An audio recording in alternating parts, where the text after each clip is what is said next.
नमस्कार, मैं हूं जूली। आप देख रहे हैं न्यूज़ 18 बिहार झारखंड का डिजिटल प्लेटफॉर्म।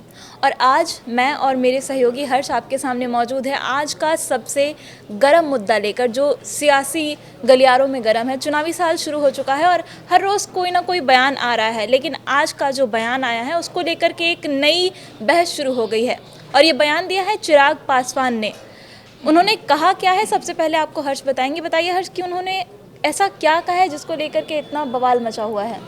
धन्यवाद जूली। दरअसल इस बात को लेकर के इतनी चर्चा इसलिए भी हो रही है, ये मुद्दा इतना गर्म इसलिए भी है क्योंकि बिहार में चुनाव की सरगर्मियां अब तेज़ हो चुकी हैं। और जैसा कि हम देख सकते हैं कि आरजेडी कांग्रेस के बीच बैठकों का दौर जारी है, एनडीए में भी बैठकों का दौर जारी है। तो उसी बीच चिराग पासवान ने एक बहुत ही बड़ा बयान दे दिया है। सबसे पहले हम अपने दर्शकों को बताना चाहेंगे कि चिराग पासवान ने आखिर कहा क्या है।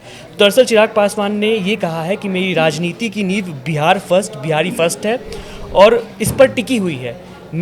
मुझे बिहार, मेरा प्रदेश मुझे बुला रहा है और मैं ज़्यादा समय तक केंद्र की राजनीति पर नहीं रह सकता हूँ। मेरे पिता रामविलास पासवान केंद्र की राजनीति में ज़्यादा सक्रिय थे, लेकिन मेरी पहली प्राथमिकता बिहार है और मैं ज़्यादा समय तक केंद्र की राजनीति पर नहीं टिका रह सकता। तो दरअसल जूली, इसके कई मायने निकाले जा रहे हैं और ये बयान जिस समय आया है, जिस मौके पर आया है, जब हम देख रहे हैं कि आरजेडी कांग्रेस मतलब महागठबंधन में भी बैठकों का दौर जारी है और बिहार में भी एनडीए को लेकर के बैठकों का दौर जारी है। नीतीश कुमार कहीं सम्राट चौधरी से मिल रहे हैं तो कहीं जेपी नड्डा से मिल रहे हैं। इसी बीच चिराग पासवान बिहार भ्रमण भी कर रहे हैं और बयान भी दे रहे हैं। तो मैं आपसे जानना चाहूँगा कि आखिरकार इस बयान के मायने क्या है, मतलब चिराग पासवान आखिर बोलना क्या चाह रहे हैं। तो पहली बात तो मैं ये बता दूं कि चिराग पासवान ने ये कोई पहली बार नहीं कहा कि वो बिहार के लिए काम करना चाहते हैं, बिहार में रह के काम करना चाहते हैं।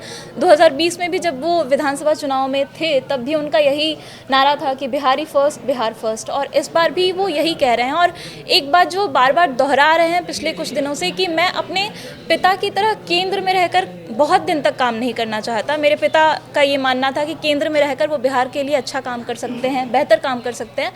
पर मेरा ये मानना है कि बिहार का विकास करने के लिए बिहार में रहकर काम करना ज़रूरी है और इसलिए वो केंद्र में नहीं बल्कि बिहार में रहकर काम करना चाहते हैं। जूली, इसी बात को लेकर के अगर हम याद करें तो 2020 चुनाव के पहले भी जब वो गठबंधन का हिस्सा नहीं थे, मतलब एनडीए का हिस्सा नहीं थे, तो भी वो यही बोलते थे कि बिहार फर्स्ट, बिहारी फर्स्ट। और इसका नारा उन्होंने जोर शोर से दिया और काफ़ी लोग उमड़े, काफ़ी लोग जुड़े चिराग पासवान और एक अलग तरह की पॉपुलैरिटी हमने देखी चिराग पासवान के साथ। चाहे वो युवा वर्ग हो, चाहे वो बुजुर्ग वर्ग हो या कोई भी जाति धर्म या किसी भी संप्रदाय का हो, सब चिराग पासवान के साथ जुड़े क्योंकि सबको चाहिए था कि बिहार फर्स्ट हो, बिहार उभरे और बिहारी को हम एक अलग नज़रिए से देखें, बिहारी फर्स्ट की नज़र से देखें। लेकिन इस बार क्या अलग है कि वो बोल रहे हैं। उनका कद काफ़ी बड़ा हो गया है। वो केंद्रीय मंत्री हैं। पिछले विधानसभा चुनाव में भी प्रदर्शन उनका अच्छा ही कहेंगे जैसा था। लोकसभा चुनाव हाल में हुए तो उन्होंने 5 सीटों पर जीत हासिल की। तो अब जब ये चुनावी मौसम है, विधानसभा का चुनाव इस साल होने वाला है और उन्होंने ये बयान दिया है और उनके समर्थक इसको लगातार शेयर कर रहे हैं, तो कहीं ना कहीं अब ये कयास लगाए जा रहे हैं कि क्या चिराग पासवान इस बार यानी कि 2025 विधानसभा चुनाव में आजमा सकते हैं अपनी किस्मत, क्या वो चुनाव लड़ सकते हैं, या फिर वो 2030 की तैयारी कर रहे हैं, या फिर ये भी हो सकता है कि वो अपनी पार्टी के लिए गठबंधन के अंदर ज़्यादा से ज़्यादा सीटों के लिए कहीं ना कहीं प्रेशर पॉलिटिक्स आप इसको कह सकते हैं। क्योंकि अभी जो हालत है एनडीए की, उसमें बीजेपी और जेडीयू बड़ी पार्टियां हैं। हाँ, चिराग और मांझी की पार्टी को आमतौर पर छोटी पार्टी कहा जाता है और एक उपेंद्र कुशवाहा की पार्टी है। लेकिन अब चिराग इस छोटी पार्टी के इमेज से खुद को बाहर लाना चाहते हैं और अपनी पार्टी का इमेज बड़ा करना चाहते हैं। तो मायने इसके यही निकाले जा रहे हैं कि या तो वो बिहार के चुनाव में खुद उतर सकते हैं या फिर अपनी पार्टी की भूमिका बड़ी कर सकते हैं, बिहार के चुनाव में बड़ी भूमिका निभा सकते हैं। दरअसल इस पर एक दिलचस्प बात ये भी जानना होगा कि क्या उनकी पार्टी ने कैसा रिएक्शन दिया है चिराग के इस बयान को लेकर के और उनके सहयोगी दलों ने, खासकर बीजेपी और जेडीयू की तरफ से क्या मतलब रिएक्शन आया है। दरअसल वो जानना मेरे ख्याल से बेहद ज़रूरी होगा, तो वो ज़रा बताएं। तो बीजेपी का साफ तौर पर कहना है कि चिराग पासवान खुद को हमेशा मोदी जी का हनुमान बताते रहे हैं। वो खुद ही कहते हैं कि मैं प्रधानमंत्री का हनुमान हूँ। तो बीजेपी उनके बयान को टाल भी नहीं रही है, लेकिन इस पर कुछ साफ नहीं कह रही है कि उनकी भूमिका आखिर क्या होगी। वो कह रहे हैं कि अच्छी बात है, अगर चिराग पासवान बिहार आना चाहते हैं, बिहार के लिए करना चाहते हैं, तो इससे अच्छी बात कुछ हो नहीं सकती। जेडीयू का भी यही कहना है कि लोकतंत्र में सभी को अपना अधिकार है और वो उनके एक सच्चे सहयोगी हैं और एनडीए मजबूती के साथ लड़ रहा है। अगर वो बिहार में कंट्रीब्यूट करेंगे तो बहुत अच्छा होगा। लेकिन जो अगर उनकी पार्टी की बात करें, एलजेपी आरवी की, तो वहाँ से बहुत बड़े बड़े दावे किए जा रहे हैं। अरुण भारती जो सांसद हैं एलजेपी आरवी से, उन्होंने कहा कि हम चाहते हैं, पार्टी के लोग चाहते हैं कि चिराग पासवान बिहार में कोई बड़ी भूमिका निभाएं। और उनके एक प्रवक्ता हैं, उन्होंने तो ये तक कह दिया कि हम आने वाले समय में उन्हें मुख्यमंत्री के तौर पर भी देखना चाहेंगे। लेकिन अभी तक जो चिराग पासवान हैं वो खुद ये कहते रहे हैं कि नीतीश कुमार के नेतृत्व में कोई दो राय नहीं है। और इसी को लेकर के कहीं ना कहीं कई सारे कयास लगाए जा रहे हैं कि आखिर चिराग पासवान का प्लान क्या है। क्या वो सीटें ज़्यादा चाहते हैं, क्या वो कोई बड़ा पद चाहते हैं, या फिर उनकी रणनीति क्या होने वाली है, इसको लेकर के काफ़ी चर्चा बिल्कुल तेज आपने है। सही बताया। और जैसा कि आपने कहा, एक वर्ड के यूज़ किया कि प्रेशर पॉलिटिक्स है, या फिर अपनी पार्टी को थोड़ा दर्जा ऊपर करना हो, या फिर क्या वो लौटना चाह रहे हैं, या फिर वो इससे नाराज़ तो नहीं है कि कहीं उनकी पार्टी को कमतर आका जा रहा है। तो ये बात भी बेहद दिलचस्प होगी कि क्या चिराग पासवान विधानसभा का चुनाव लड़ सकते हैं, ऐसा कुछ सामने आ रहा है? अभी तक ना तो चिराग पासवान ने खुद इस पे कुछ खुल के कहा है और ना ही उनकी पार्टी की तरफ से ऐसा कोई बयान आया है, लेकिन बड़ी भूमिका निभाएंगे ये बार बार कहा जा रहा है। अब ये बड़ी भूमिका क्या होगी ये तो आने वाले समय में पता चलेगा। और ऐसा कहा जा रहा है कि अगर वो इस साल चुनाव नहीं लड़ते हैं, 2025 का विधानसभा चुनाव नहीं लड़ते हैं, तो लगभग ये तय माना जा रहा है कि 2030 में तो वो अपनी किस्मत यहाँ पर आजमाने वाले हैं और बहुत ही बड़े भूमिका के साथ यहाँ पर वो बिहार में चुनाव लड़ सकते हैं।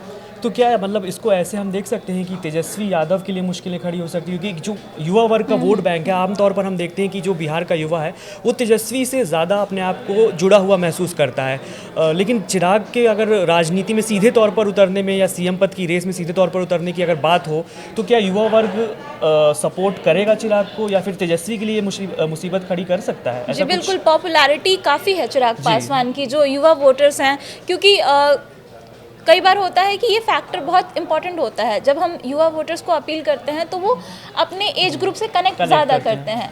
और तेजस्वी यादव चेहरा है आरजेडी का, और आरजेडी महागठबंधन की सबसे बड़ी पार्टी है, तो वो बार बार ये दावा करते हैं कि हम युवा की राजनीति करते हैं, हम युवाओं के लिए बात करते हैं, नौकरी की बात करते हैं, रोजगार की बात करते हैं। और बीजेपी जेडीयू में फिलहाल बिहार में अगर देखें तो ठीक है, बीजेपी में सम्राट चौधरी हैं, उनको आगे रखती है बीजेपी, लेकिन कोई ऐसा चेहरा नहीं है, युवा चेहरा नहीं है। लेकिन एनडीए अगर ओवरऑल देखा जाए तो चिराग पासवान सबसे युवा चेहरा है और सबसे पॉपुलर चेहरा भी उनको आप कह सकते हैं युवा चेहरा। अगर हम बात करें तेजस्वी की या फिर अगर हम बात करें चिराग की, तो दोनों की राजनीति का बेस जो है इस समय युवा, नौकरी और बिहार फर्स्ट को लेकर के, ये आमतौर पर तोल मोल के दोनों का बात या मकसद एक ही रहता है कि बिहार फर्स्ट या फिर नौकरी को लेकर के या युवाओं को लेकर के बात। तो इससे बेहद मुझे लगता है कि तेजस्वी को इसका असर तो पड़ेगा, और वोट बैंक में भी असर युवा पड़ेगा। वोट बैंक है उस पर कहीं ना कहीं सेंधमारी चिराग पासवान करने की ताकत रखते हैं, जो तेजस्वी यादव जिस पे अपना क्लेम करते हैं कि अब ओल्ड मॉडल हो गए हैं। नीतीश कुमार को कई बार ये शब्द का इस्तेमाल कर चुके हैं, लेकिन अगर उनके सामने चिराग पासवान आते हैं तो उनके लिए मुश्किल बढ़ सकती है। पर इसको ये गौर करने वाली बात है कि आरजेडी एक अलग एंगल दे रहा है कि नीतीश कुमार को, ऐसे तो महागठबंधन में हम लोग आरजेडी का चेहरा आगे कर रहे हैं, आरजेडी की तरफ से तेजस्वी का चेहरा आगे कर रहे हैं, पर एनडीए इस पे चुटकी ले रहा है। लेकिन अब जब चिराग पासवान ने ये कहा है कि मैं बिहार जाना चाहता हूँ, मेरा प्रदेश मुझे बुला रहा है, तो आरजेडी क्या कह रही है कि बीजेपी का ये प्लान है कि वो धीरे धीरे चिराग को आगे करे।